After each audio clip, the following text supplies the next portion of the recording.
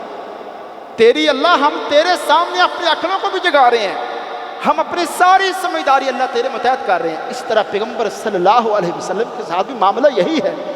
جب ہم یہ والا ایک رویہ اپنا بنا لیں اور اپنی سوچ یہ پکی کر لیں کہ ہماری عقل اور سمجھ پیغمبر صلی اللہ علیہ وسلم کے تابع ہے، اور رب تعالیٰ کے حکم کے سامنے ہماری عقل اور دانش مندی کوئی حیثیت نہیں رکھتی ہے، سب سے زیادہ اہمیت ہمارے رب کی بات کی ہے، پیغمبر صلی اللہ علیہ وسلم کی بات کی ہے، تو ہمیں دین کی صحیح و لذت آ جائے گی۔ پھر ہم دین کے والے سے یہ جو ہمیں کچھ لگتا ہے کہ یہ بوجھ ہے، یہ سختی ہے، اس معاملے میں دین ہمیں سختی کر رہے، یہ باتیں ہمیں اور آپ کو لگے ہی نہیں۔ ہمیں دین کے والے سے یہ بات جب پتہ چل جائے کہ رب تعالیٰ کے جو احکامات ہیں، رب ہم سے مال مانگے گا، ہم مال قربان کریں گے، رب ہم سے وقت مانگے گا، ہم اپنے رب کی عبادت کے لیے وقت نکالیں گے، اور رب تعالیٰ جس طرح سے قربانی، میں نے جس طرح پچھلا جمعہ عرض کی، میرے بھائی قربانی جو ہم کرتے ہیں اس میں حضرت ابراہیم کو ہمیں کبھی بھی نہیں بولنا چاہیے۔ اپنے بچوں کو یا کسی جگہ موقع ملے ہمیں یہ کہانی سنانی چاہیے کہ ابراہیم کون تھے، یہ قربانی کا اصل سلسلہ کیا ہے۔ یہ قربانی حضرت آدم کے 2 بیٹوں نے بھی کی، ایک کی قربانی قبول ہوئی، دوسری کی قربانی قبول نہیں ہوئی۔ یہ معاملات کیا ہیں؟ ابراہیم کی وہ قربانی کا اخلاص کس درجے کا تھا کہ اللہ نے اس عمل کو پھر رہتی دنیا کے لیے ایک سنت بنا دیا ہے، ایک عبادت کا، ایک مستقل عبادت کا نام دے دیا ہے۔ اسی طرح اے میرے بھائی، ذبح کے جو مسائل ہیں اس میں ایک بات اچھی طرح یہ بھی سمجھنی چاہیے، جو بندہ جانور ذبح کرے اپنے گھر میں خود اگر ذبح کرے تو یہ اچھی بات ہے، لیکن پیغمبر صلی اللہ علیہ وسلم کی ایک حدیث ہے، آپ نے فرمایا ذبح کرتے وقت جانور پر احسان کرو، ذبح کرتے وقت جانور پر احسان کرو۔ تو کسی نے پوچھا جانور پر ذبح کرتے احسان کیا ہے؟ فرمایا اسے اچھے طریقے سے تیز چھری کے ساتھ جلدی جلدی ذبح کرو، اور ایک اناڑی بندہ تجربے نہ کرے، ہاں جی، کہ جلدی جلدی کوشش کرے کہ جس بندے کو چھری چلانی آتی ہے وہی یہ کام کرے۔ اور پیغمبر صلی اللہ علیہ وسلم نے اس قدر وضاحت سے بتایا، فرمایا ایک جانور کو دوسرے جانور کے سامنے ذبح نہ کرو، ایک جانور کے سامنے بار بار چھری نہ لاؤ۔ تو یہ سارے جو مسائل آداب ہیں ذبح کے، ان کو ہمیں اچھی طرح مد نظر رکھنا چاہیے۔ اور اسی طرح جو اونٹ ایک جانور ہے، اس کے حوالے سے لوگوں کی خواہ مخواہ کی رائے ہے کہ اونٹ کی جو گردن ہے نا، اس پر پتہ نہیں کچھ 7 جگہ پہ اونٹ کو نہر کر دیا گیا ہے، نہر، اور اللہ معاف کرے بعض تو اس اونٹ کو باندھتے ہیں اور لٹاتے ہیں نیچے، اور باقی گائے کی طرح ہی ذبح کرتے ہیں۔ اونٹ کو کھڑا کر کے نہر کیا جاتا ہے، نہر، اس کو ذبح نہیں کیا جاتا، اور اس کو جب نہر کر دیا جائے تو الگ سے اس کی بعد میں گردنوں پر تکبیریں لوگ پھیرتے ہیں۔ یہ بات درست نہیں، اب تو وہ نہر ہو چکا ہے، اب تکبیریں کون سی ہیں؟ اور اسی طرح سے یہ بات بھی ذہن نشین رہے کہ جو بھی جانور آپ اللہ کے راستے میں قربان کریں، اس کی جو گوشت کی جو تقسیم ہے اس بارے میں بھی پہلا مسئلہ یہ ہے، جتنا چاہیں شریعت نے کہا ہے آپ ذخیرہ کرنا چاہیں ذخیرہ کر سکتے ہیں، اسلام نے اس پہ روکا نہیں، کوئی پابندی نہیں لگائی۔ عقیقے کے حوالے سے مسئلہ یہی ہے، عقیقہ ہو قربانی ہو سیم اس کا مسئلہ ہے، جتنا گوشت آپ اپنے گھر میں رکھنا چاہیں رکھیں، جتنا تقسیم کرنا چاہیں تقسیم کریں۔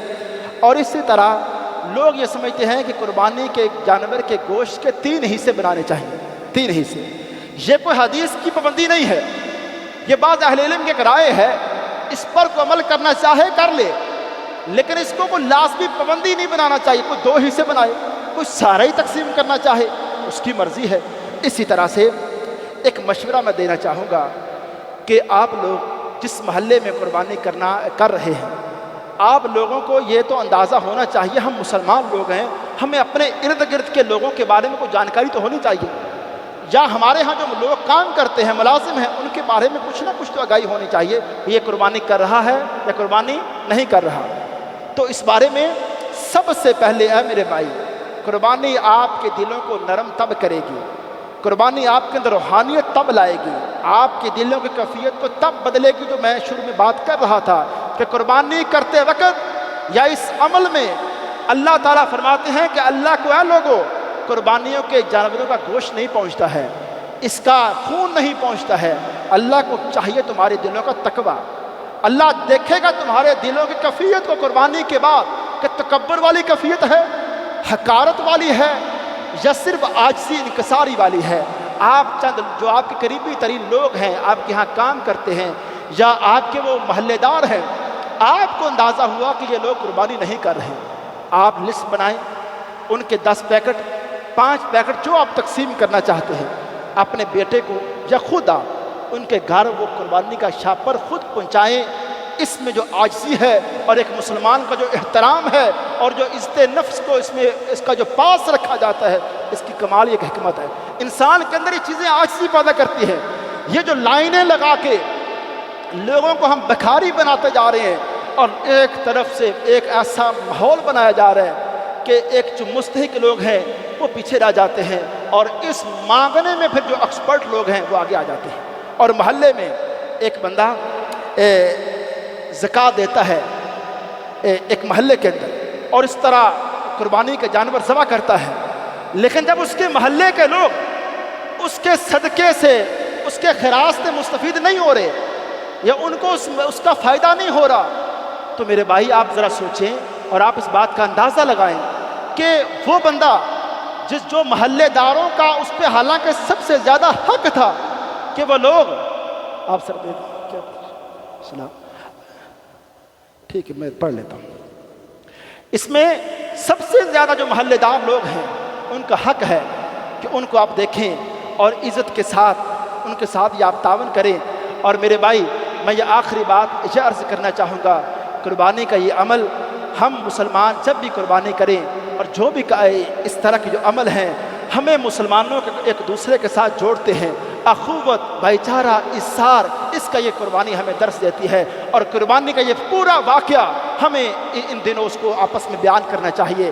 حضرت ابراہیم کا تذکرہ قربانی کے جانوروں کے حوالے سے، یہ جو ہم اللہ کے راستے میں قربان کرتے ہیں اس میں سب سے زیادہ ہم اللہ تعالیٰ کی رضا، اللہ کی خوشنودی، اس کو ہم مد نظر رکھیں۔ کسی بندے کی تحقیر یا کسی بندے کے ساتھ آپ ایسا رویہ اختیار نہ کریں جو تکلیف والا ہو۔ آپ یہ نیکی والا کام کر رہے ہیں، اس میں اور ایسے کاموں کو شامل کریں جو آپ کے اس عمل کو روحانیت والا بنا دے، اس کو زیادہ اجر و ثواب والا بنا دے اور اس کو آپ کی زندگی کے لیے فائدے والا بنا دے۔ ہر عبادت کے بعد آخری جملہ اس بات کو آپ ذہن نشین کر لیں، ہر عبادت کے بعد آپ جائزہ لیں کہ اس عبادت نے آپ کے اندر کی دنیا کو کتنا بدلا ہے، کیا چینج کیا ہے۔ یہی ہر عبادت کا بنیادی تصور ہے۔ وما علیہ الا البلاغ۔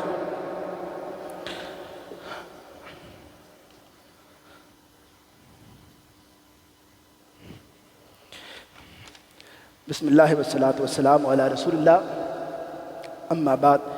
شہر کی جو انتظامیہ ہے اس کی طرف سے ایک اعلان ہے، گورنمنٹ آف پاکستان کے حکم سے دریاؤں میں نہانے پر پابندی ہے۔ نمبر 2، 1 ویلنگ موٹر سائیکل پر پابندی ہے۔ عید کے جانوروں کو مویشی منڈیوں کے علاوہ فروخت کرنے پر پابندی ہے اور ڈرون کیمرہ جات اڑانے پر بھی پابندی ہے۔ تو یہ جو ہمارے قوانین ہیں ان کا ہمیں خیال کرنا چاہیے۔ اما بعد فإن خیر الحدیث کتاب اللہ وخیر الہدی ہدی محمد صلی اللہ علیہ وسلم وشر الامور محدثاتها وکل محدثۃ بدعہ وکل بدعۃ ضلالہ وکل ضلالۃ فی النار۔ اللہم صلی علی محمد وعلی آل محمد کما صلیت علی ابراہیم وعلی آل ابراہیم انک حمید مجید۔ اللہم بارک علی محمد وعلی آل محمد کما بارکت علی ابراہیم وعلی آل ابراہیم انک حمید مجید۔ ربنا آتنا فی الدنیا حسنہ وفی الآخرۃ حسنہ وقنا عذاب النار۔ ربنا آتنا فی الدنیا حسنہ وفی الآخرۃ حسنہ وقنا عذاب النار۔ اللہم اشف مرضانا ومرضى المسلمین، اللہم اشف مرضانا ومرضى المسلمین، اللہم اجرنا من النار، اللہم اجرنا من النار، اللہم انا نسألک جنة الفردوس۔ سبحان ربک رب العزة عما یصفون وسلام علی المرسلین والحمد للہ رب العالمین۔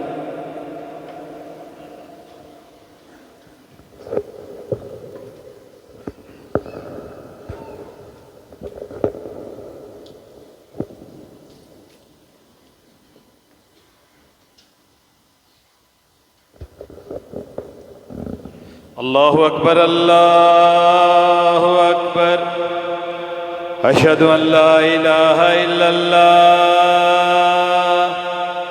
اشہد ان محمد رسول اللہ، حی علی الصلاۃ حی علی الفلاح، قد قامت الصلاۃ قد قامت الصلاۃ، اللہ اکبر اللہ اکبر، لا الہ الا اللہ۔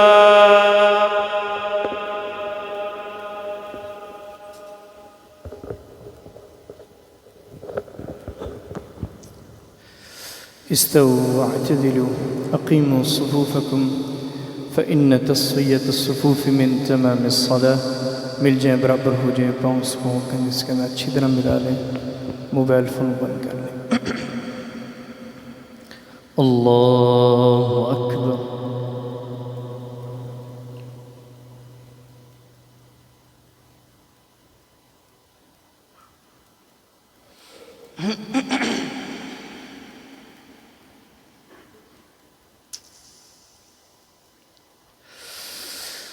الحمد لله رب العالمين الرحمن الرحيم مالك يوم الدين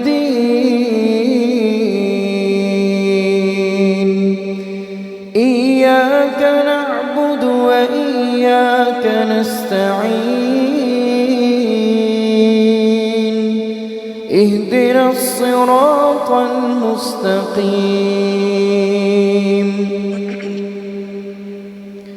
صراط الذين أنعمت عليهم غير المغضوب عليهم ولا الضالين آمين۔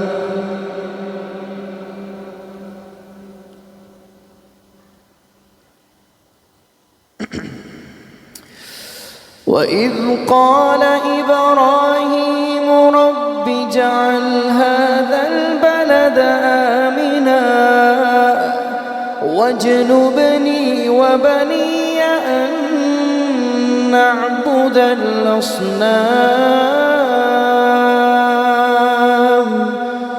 رَبِّ إِنَّهُنَّ أَضْلَلْنَ كَثِيرًا من الناس فمن تبعني فإنه مني ومن عصاني فإنك غفور رحيم۔ ربنا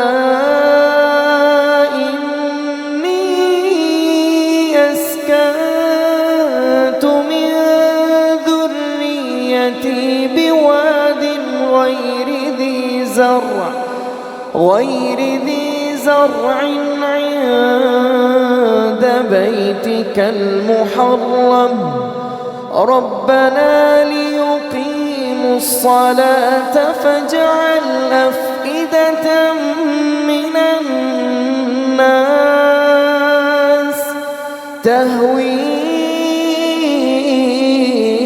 إليهم وارزقهم من الثمرات لعلهم يشكرون۔ ربنا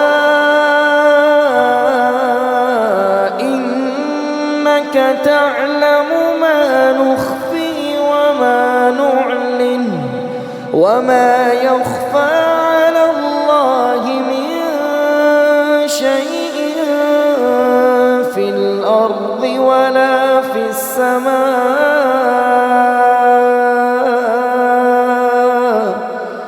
الحمد لله الذي وهب لي على الكبر إسماعيل وإسحاق إن ربي لسميع الدعاء۔ رب اجعل الصلاة ومن ذريتي ربنا وتقبل دعاء ربنا اغفر لي ولوالدي وللمؤمنين يوم يقوم الحساب. الله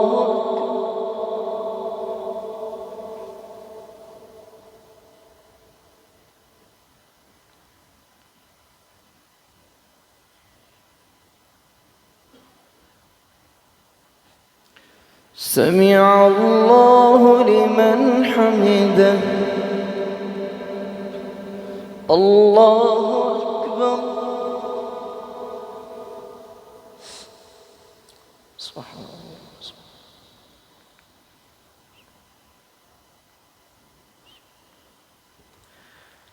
الله أكبر.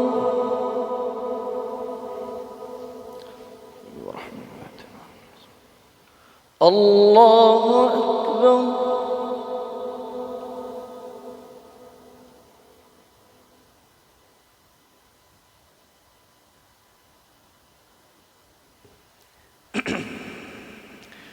الله أكبر.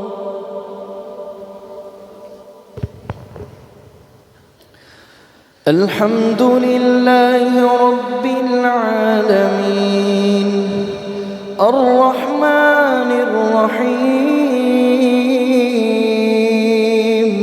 مالك يوم الدين إياك نعبد وإياك نستعين اهدنا الصراط المستقيم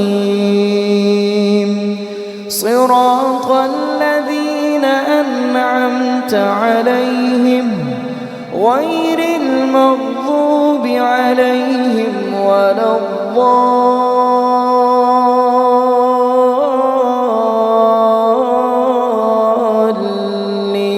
الضالين آمين.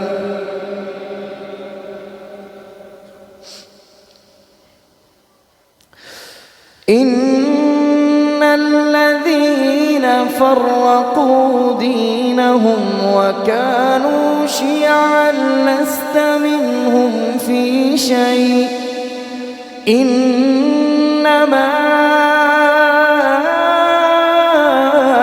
أمرهم إلى الله ثم ينبئهم بما كانوا يفعلون. من جاء بالحسنة فله عشر أمثالها ومن جاء بالسيئة فلا يجزى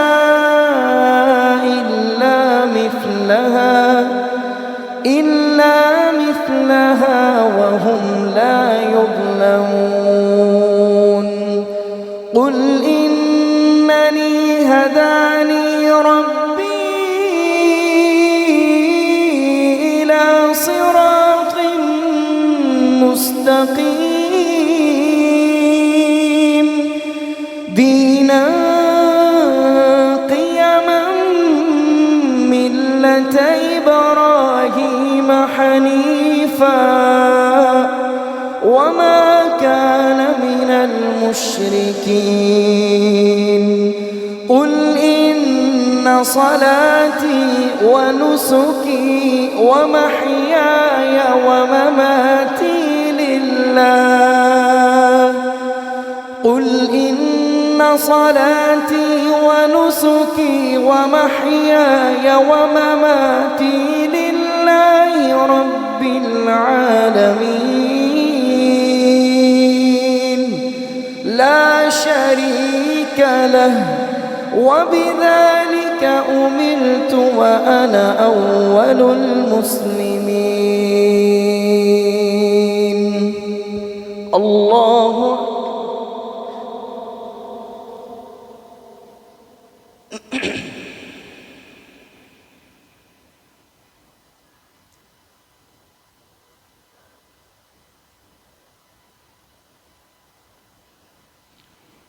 سمع الله لمن حمده. الله أكبر.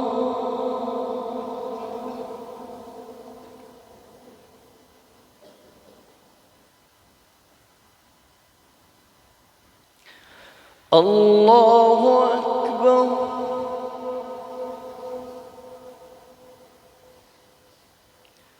الله أكبر.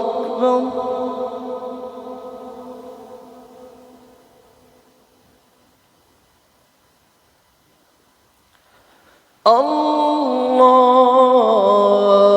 أكبر.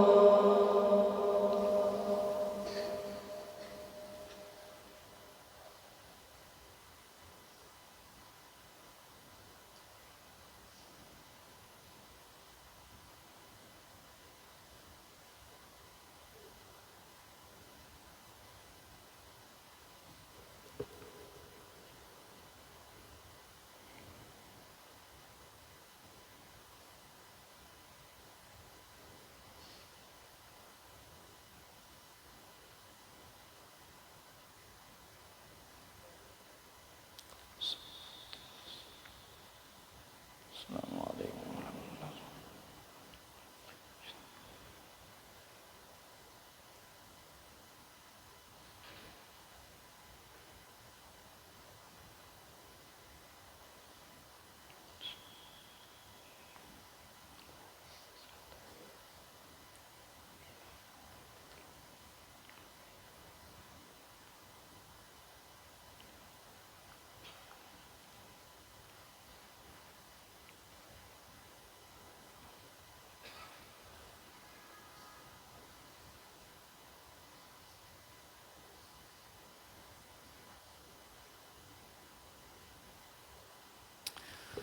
السلام عليكم ورحمة الله.